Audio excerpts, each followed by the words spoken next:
Mr. Chairman, the President has requested that Congress appropriate additional money to fight COVID. Senator Van Hollen just referred to it. Do we have that money? I feel like I'm getting into fiscal policy here. I really want to leave this to Yes, sir, but do we have that money? Do we have that money? Well, in the sense of a positive Do we even have bank, 5% of that money? I don't know what you mean by have the money. Will we have to borrow the money? I think we're running deficits, so I think a lot of spending is on the basis of borrowing. Right. Okay. Let me ask you about the sanctions on Russia's central bank. The West has sanctioned its bank.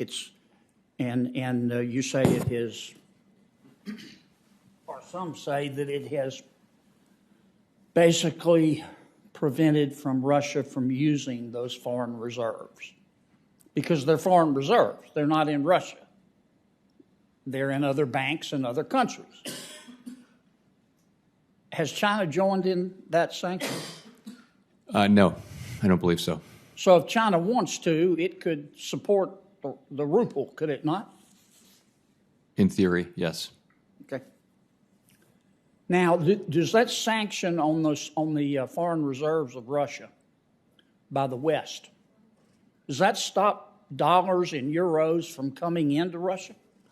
I think other sanctions do. They're not getting any hard currency, and I think a lot of payment in dollars into Russia is coming to a grinding halt. Mm-hmm. By the way, I should say we're really not responsible for sanctions, as you obviously know.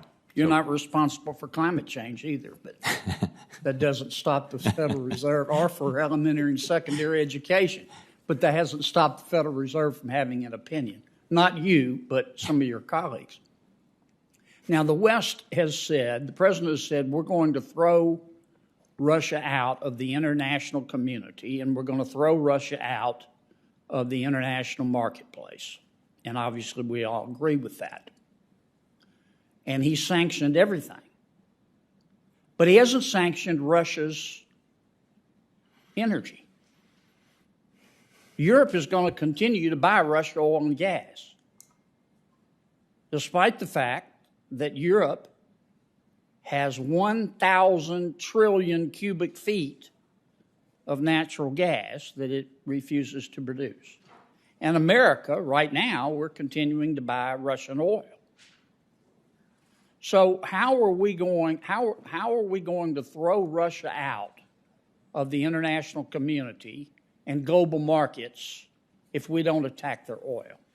And that really is a question for the elected government, by the administration and particularly the Treasury Department. I know, but I'm asking your opinion because you're a smart man. I appreciate that very much, but my opinion is that it's not something I would have an opinion on as Fed Chair. It's just we don't do energy policy, we don't do sanctions. We're technical support. We're not the policymakers. So it would be like the Secretary of the Treasury coming in and talking about monetary policy. Okay, let me take you back to the spring of 2020. Governments shut down the private sector in virtually every country. Markets are panicking. Everybody's looking at you to calm things down. You did. You did.